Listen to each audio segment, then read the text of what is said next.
પછી પાંચે પાંડવ અને દ્રૌપદીએ પૂછ્યું કે ભગવાન તમે કહેતા કળિયુગ આવશે તો એની ખબર કેવી રીતે પડશે કે કળિયુગ આવ્યો છે? એટલે કૃષ્ણ પરમાત્મા પાંચે પાંડવ અને દ્રૌપદીને કહે છે તમે 6 જણા જાઓ અને એવું દ્રશ્ય જુઓ કે જે તમને તમારી બુદ્ધિથી ન સમજાય ત્યારે મારી પાસે પાછા આવજો. યુધિષ્ઠિર જાય છે, એક દ્રશ્ય જોવે છે. વગડાની અંદર એક મોટું વડલો હતો, વડલા પાસે એક મોટો પાણીનો ઘડો હતો, છલોછલ પાણીથી ભરેલો હતો અને બાજુમાં નાના નાના હાથ પાણીના માટલા હતા, હાથે હાથ ખાલી હતા. એ મોટો ઘડો ઉચકાણો, હાથે હાથ માટલામાં પાણી રેડાણું, હાથે હાથ માટલા છલોછલ ભરાઈ ગયા. મોટો ઘડો એની જગ્યાએ પાછો વયો ગયો, હાથે હાથ માટલા ઉચકાણા, મોટા ઘડાની અંદર પાણી રેડાણું, પણ ઘડો અડધો ભરાણો, આખો નો ભરાણો. એટલે યુધિષ્ઠિરને આ વસ્તુ બુદ્ધિથી ન સમજાય કે આ જ ઘડો છલોછલ ભરેલો હતો, હાથે હાથ માટલા ખાલી હતા, આખા ભરી દીધાની હાથ માટલા ભેગા મળીને મોટો ઘડો આખો ભરાણો કેમ નહીં?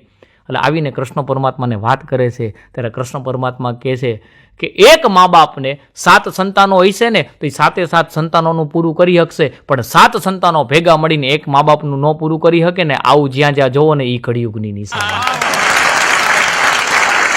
અર્જુન આવ્યો, અર્જુને એક દ્રશ્ય જોયું કે ભગવાન માનસરોવર હતું, માનસરોવરના હંસલા હતા અને માનસરોવરના હંસલાનો ખોરાક હાચા મોતી ચણવાનો છે. એ કે હાચા મોતી નહોતા ચણતા, પણ તળાવ પાસે જીવાત ને મચ્છી હતું ને એ ચણતા હતા. એટલે આ વસ્તુ મને સમજાણી નહીં કે આ હંસલાનો હાચો ચણવાનો ખોરાક તો હાચા મોતી છે, તો આ જીવાત ને મચ્છી કેમ ખાઈ છે?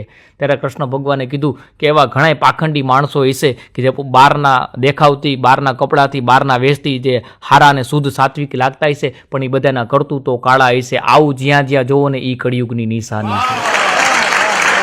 ભીમ આવ્યો, ભીમે એક દ્રશ્ય જોયું કે ભગવાન 2 તળાવ હતા. એક તળાવ છલોછલ ભરેલું હતું અને એક તળાવ હાવ ખાલી હતું.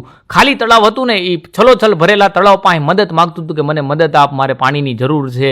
પણ એ ભરેલું તળાવ એને પાણી નહોતું આપતું, પણ એક દૂર તળાવ હતું ને ત્યાં ઠેઠ મદદ કરવા જાતું હતું. એટલે મને સમજાણું નહીં બુદ્ધિથી કે મદદ કરવી છે તો બાજુમાં અડીને જે તળાવ છે એ માગે છે તો એને પાણી આપને. એટલે કૃષ્ણ ભગવાને બહુ સારો જવાબ દીધો કે હગા મા બાપને કે હગા ભાઈ બહેનને કદાચ પૈસાની કે મદદની જરૂર પડતી હશે ને તો ન્યા મદદ કરવા નહીં જાય, પણ 12 ભાઈબંધ દોસ્તારોમાં પૈસા ઉડાડશે ને એની મદદ કરશે ને, આવું જ્યાં જ્યાં જોવો ને ત્યાં કળિયુગની નિશાની. સહદેવ, નકુલ અને દ્રૌપદી આવ્યા, એને એક દ્રશ્ય જોયું કે ભગવાન પ્રચંડ વિસ્ફોટ થતો હતો. મોટી મોટી શિલાલેખો, મોટા મોટા વૃક્ષો, ઝાડવા પડી જતા હતા, પણ નાના નાના જે ખડ હતા ને એને કાંઈ નહોતું થતું. એટલે સમજાણું નહીં. ત્યારે ભગવાને કીધું કે જ્યાં સુધી આ ધરતી ઉપર સત્કાર્ય, ધાર્મિક કાર્ય, દાન અને પૂન થશે ને ત્યાં સુધી આ ધરતી સહી સલામત છે. જ્યારે એ થવાનું બંધ થઈ ગયું ને ત્યારે આ પૃથ્વીનો નાશ થવાનો છે. આ બધાએ શાંતિથી સાંભળો તે બદલ આપ સૌનો ખૂબ ખૂબ આભાર. ફરી પાછા કંઈક નવા પ્રસંગ સાથે, નવી વાર્તા સાથે, નવી જોક સાથે મળતા રહીશું. આભાર. જય માતાજી.